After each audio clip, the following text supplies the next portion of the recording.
Trillanes at Quadcom nagkukuntsabahan. Drama lang pala yung hearing na yan. Anong purpose? Ano talaga ang target ng hearing na ginagawa nitong mga kampo ni Tambaloslos? Okay, so dediretso na po tayo agad-agad sa topic, no? Siyempre, balitaan agad. So ito, may ebidensya po Antayin po ninyo. Hindi ito kwentuhan lang. May ebidensya. Okay. CCTV, tingnan natin.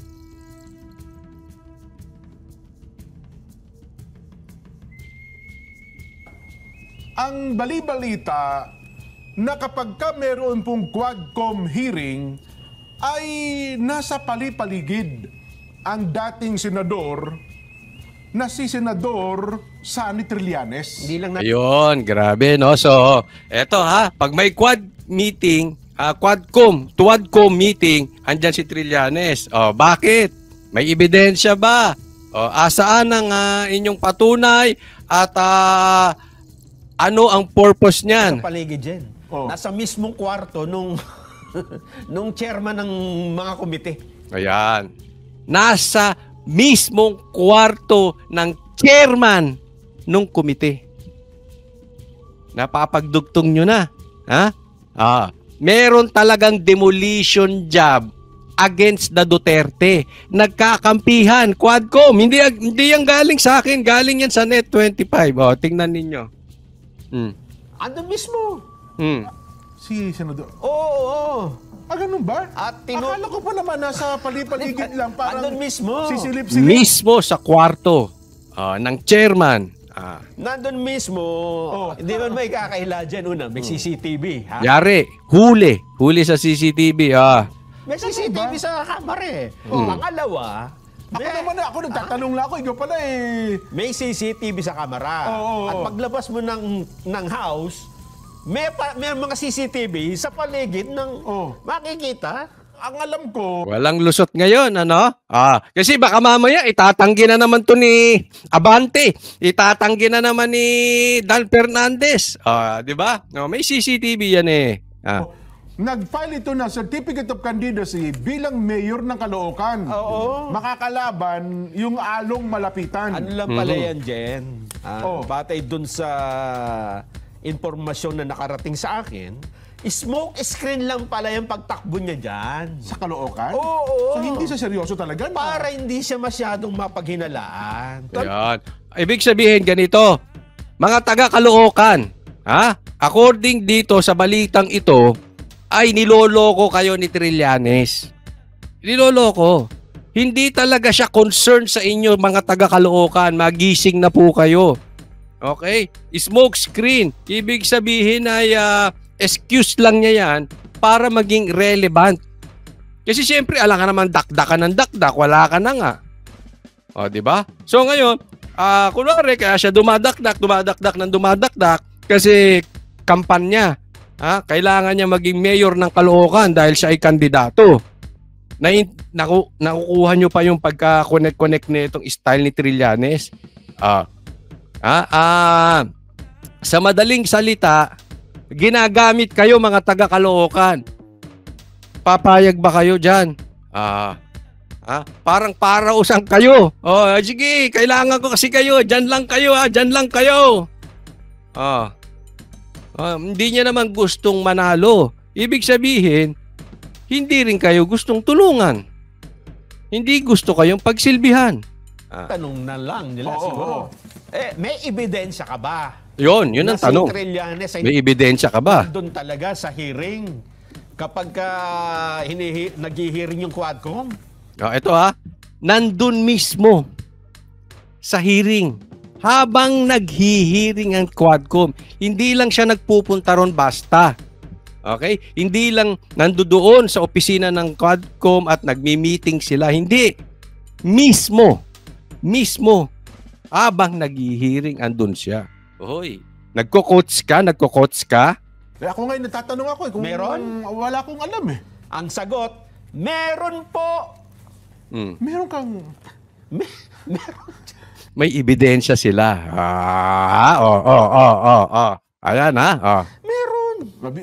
Yan ang pasabi. Ako naniniwala ako dito sa dalawang ito kasi hindi naman maglalabas to ng ganyan kung walang ebidensya eh. Wait lang tayo. Oh. Kami baka mahimatayin kami ni Kuya. Yari. Oo. Hindi namin muna ilalabas. Mas maganda, umamin na muna sila. Ayun, antayin natin. Ha? Tingnan natin kung si Dan Fernandez at saka to si Abante aamin. Tingnan din natin kung si Trillanes ay aamin para magkaalaman kung sinungaling or hindi. Amin muna kayo. Pag hindi sila umamin or nagsinungaling sila, in denial or tumahimik lang, ilalabas nitong mga ito. Yari, kasi tandaan nyo to si Abante at si Dan Fernandez ha.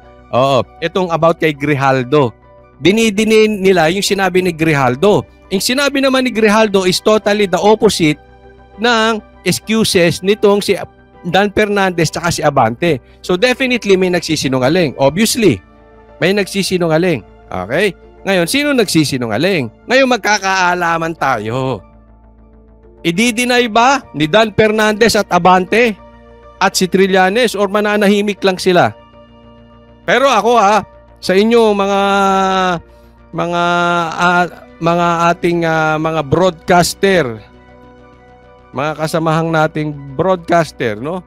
Kasamahang sa trabaho, ilabas nyo kahit tumahimik sila. Ibig sabihin, ikalat nyo na tong video na ito. Kalat nyo na. Wag po lang kakalimutan dun sa mga hindi pa nagla-like sa video ito, mag-like. At sa mga hindi ko pa po subscriber, subscribe na. Kailangan ikalat nyo to para makarating sa kanila. Ngayon, pag nakarating sa kanila at tumahimik, ilabas nyo na. Ilabas nyo na yung video. Ilabas nyo na yung ebidensya. Magkaalaman ngayon. Sino ang totoong sinungaling? Nito, Jen. Sino ba ang bumuo at mayroong ipinail na kaso sa International Criminal Court? ICC. Yung grupo ni Senator Llanes.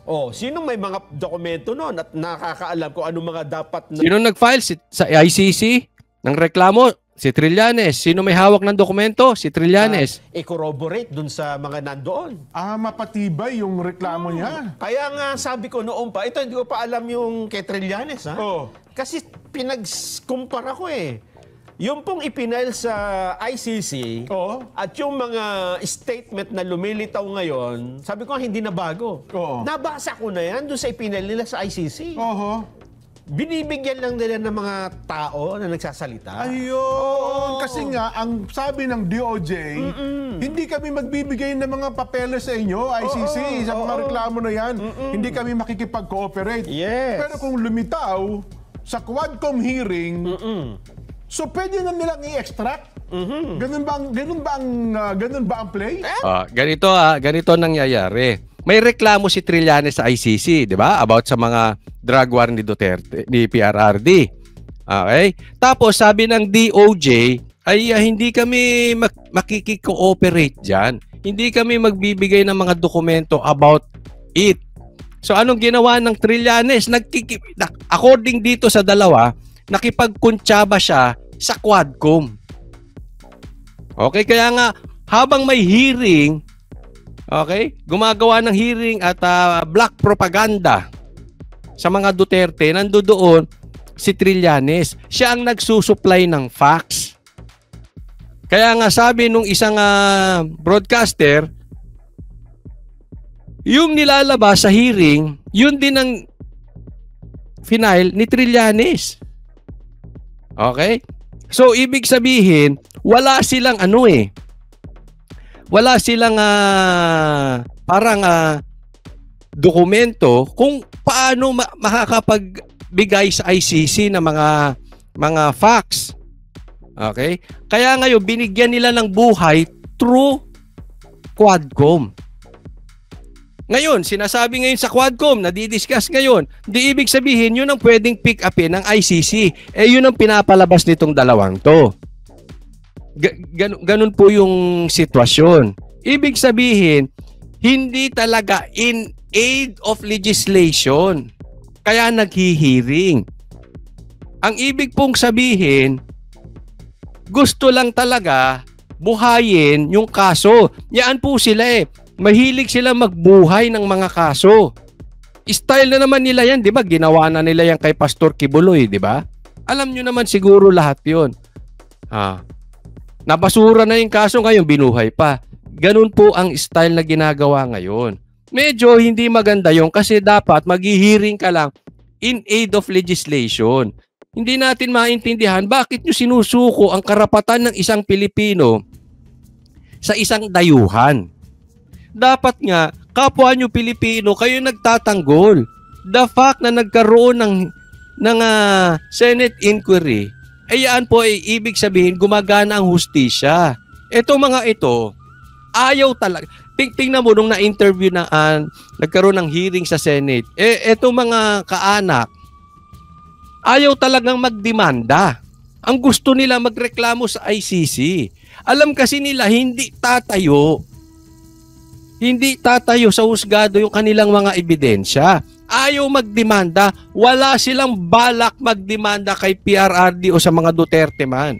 Ang plano nila, manggulo, trial by publicity, siraan sa publiko, tapos sa ICC. Gusto isuko ang karapatan ng isang Pilipino sa isang dayuhan. Ganyan po ang system nila. Ganyan po ang kanilang talagang malakihang plano. Bakit? May mga pangarap po kasi ito sa 2028 at alam nila ang Duterte ang sagabal sa kanilang pangarap. At alam nila ang mga Duterte galit sa mga komunista, galit sa mga NPA, galit sa mga adik. Meron pong kasing isyong malaki dyan. Kaya po, todo kontra sila sa mga Duterte. Doon na. Pwede mo nang i-extract. Kaya pala ang statement kayon, maging sa Senado, Hindi sila magbibigay. hindi kami magbibigay ng anumang dokumento. Pwede naman kunin. Pero walang pumipigil sa inyo Bakit naman hindi, di ba? sapagkat public documents yan Oo. na kunin yung anumang nangyari sa pagdinig ng Senado at saka ng Quadcom. Gigets nyo na. So, hindi makiki-cooperate. Di umano, etong DOJ, na kung saan ay nasa pangunguna ni Boying Remulla, hindi daw sila makiki-cooperate sa ICC. Pero, walang pumipigil sa inyo. So ngayon, nandiyan dyan na, nasa Senado na, nasa Quadcom na, yung transcript, pupulutin na lang ng ICC. Ganon. So ang datingan sa akin, napaka-ipokrito, hindi kayo makiki-operate, hindi kayo magbibigay ng dokumento. Pero walang pipigil sa inyo kunin yan. Lusot, di ba? Ang galing ng administrasyon mo, Marcos. Ang galing ng plano. Ang galing mo ng administrasyon mo diyan sa Kamara, Martin. Eto pa, ang katunayan, Jen. Ha? Eto, ang katunayan. Anong katunayan? Ito pa, ha?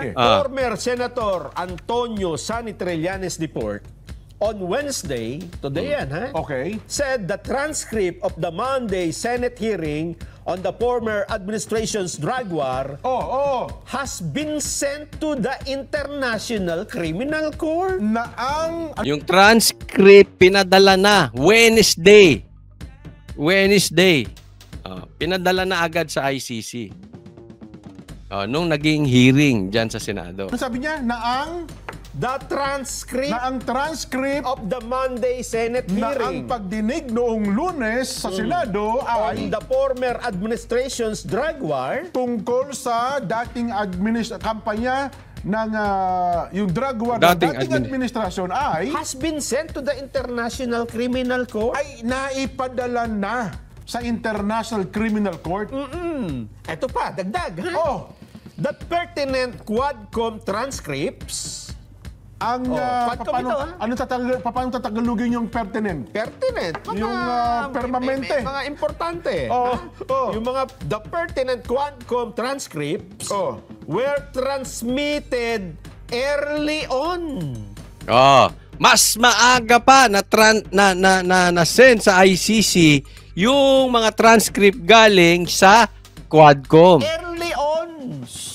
Bilis kilos ang Quadcom, no? Talagang, sige, padala na yan sa ICC. Nang gagalaiti ang bibilis magsikilos ng mga bata mo, Martin. Mga kampon mo, Martin, talagang napakasigasig Ang tanong, bakit ba? Hindi, tanong ko kayo, bakit kaya? Ay, mga manonood, bakit kayo napakasigasig? Basta may patungkol sa paninira o kasiraan ng mga Duterte. Ang sisigasig ng kampon mo. Tamba. Noon pa, maaga pa, and all were duly received. Nako po. So, May ebidensya yan. Pinadala na, tanggap. So, ganyan po ang galawan nila. parang napatitibayan nga, Nelson. Ano ha? Yes, yung sinasabi ko. Kaya siya nandun dahil ito ang pinadala namin, ito yung kasong ipinail namin sa ICC. Nako. Ito yung mga kulang. Ito, Nako. walang magko-corroborate nito. O yan, Oho. si Garma, ilagay mo dito. Oh. Sino pa? O ikaw, dito ka. Di ba? So, tulungan sila. Sa madaling salita, kuntsabahan. Sa Tagalog, sindikato. Hindi. Hindi. Iba naman yung sindikato, Coach Oli. Hindi. Sige, kung hindi man sila sindikato, parang galawang sindikato, di ba? Di ba? Hindi galawang sindikato yan eh. Ay ko lang. Tapikin mo si mataas na politiko. Ito, i-supply nyo. Ito, kailangan. Para matapos na yung drug war na yan kasi naaabala tayo sa mga Duterte dahil hindi na makakalat itong mga adik. Sinasagabal ng mga Duterte itong mga pagtutsongke nitong mga adik. Parang gano'n, parang gano'n. Di ba? Hindi ano yun? Parang sindikato. Di ba? Yung kakulangan, si Garma, lagay mo dyan. Walang si Garma doon eh. Para magkaroon ng buhay, magkaroon ng boses, lagay mo si Garma. Tapos pipikapin ng ICC. Grabe, no? Para tayong niluluto sa sarili nating mantika, ibinebenta tayo sa mga dayuhan. Wala bang hustisya rito? Kaya nga may DOJ eh. Kaya nga tayo may Boying Rimulya, may SOJ, ibig sabihin may hustisya. Kung walang hustisya, alisin na yung DOJ. Alisin na yung husgado. Meron naman tayong husgado Di ba po? Ay, nako, hindi natin maintindihan, no? Ba't anong nangyayari? Lahat nilagyan nila ng tao. Oho. Para pag ipinadala noon, hinanapasan ng ebidensya. Ito po, nasa transcript. Inamin ba ni Duterte? Ito po, nasa Senate. Oho. Igaganon-ganon nila. So pagtatagni-tagniin, Pagtatagpi-tagpiin ng mga sindikato, ay hindi ng mga politiko, ay mga kampo ni Tamba. buo ang kumpleto na, buo na ang reklamo sa ICC. Oo na. Meron tayong part 2 dyan. Bukas. Yun, antayin ngayon natin yung part 2. Okay? Baka may video na yan. Umamin na muna. Tama yan. Antayin natin. Aamin ba si Trillanes? Pero wala na akong pakidot kay Trillanes. Wala naman talaga yan eh. Aamin ba ito si Abante at saka sila Dan Fernandez? Kasi involved dito ang camera. Martin, ano na? Ano na? May ebidensya. Kaya abang-abang tayo Huwag po natin kakalimutan. Trillanes. Meron siyang kasabwat pang isa. So, Ayun. araw-araw na ito. Araw-araw. Isa-isa. Oho. Isa-isa nating babalatan, tatalupan. Oy, sino? May kasabwat pang isa. Kaya ito, susubaybayan natin tong kwento na ito. Napaka-importante na ito. Oo. Kailangan, tama. Ako'y agree. Isa-isa nating balatan yung mga sindikato, hindi, yung mga politiko na gumigipit sa mga Duterte. Kayo po, tanungin ko. Kayo ba ay sang-ayon pa dito sa mga ginagawa nilang pagpipigil or sa kanilang pag-question sa mga drug war ng mga Duterte? Tayo ba ay kakampihan natin ng mga adik o yung mga pulis na pinapatay nitong mga adik? Sino bang kakampihan natin? Itong mga adik o yung mga inosenteng ginagahasa nitong mga adik? Ayan po ang katanungan. So abang-abang tayo dito. Huwag po natin hahayaan na tayo ay ibenta sa ICC. Meron po tayong hustisya. Kaya dapat nakaabang po tayo dito. Dapat nagmamatsyag tayo. Ikalat nyo po ito sa marami pa. Huwag nyo pong kalimutan i-like tong video na ito at mag-subscribe po kayo sa mga hindi ko pa po subscriber, no? So subaybayan natin ito. Sana mas marami pong makapanood nito. Maraming salamat po. God bless everyone. Huwag pong kakalimutan na ang Banateros sa SMNI, ang programa namin ay Monday to Friday, 8 p.m. Para sa Diyos at Pilipinas kung mahal, God bless everyone.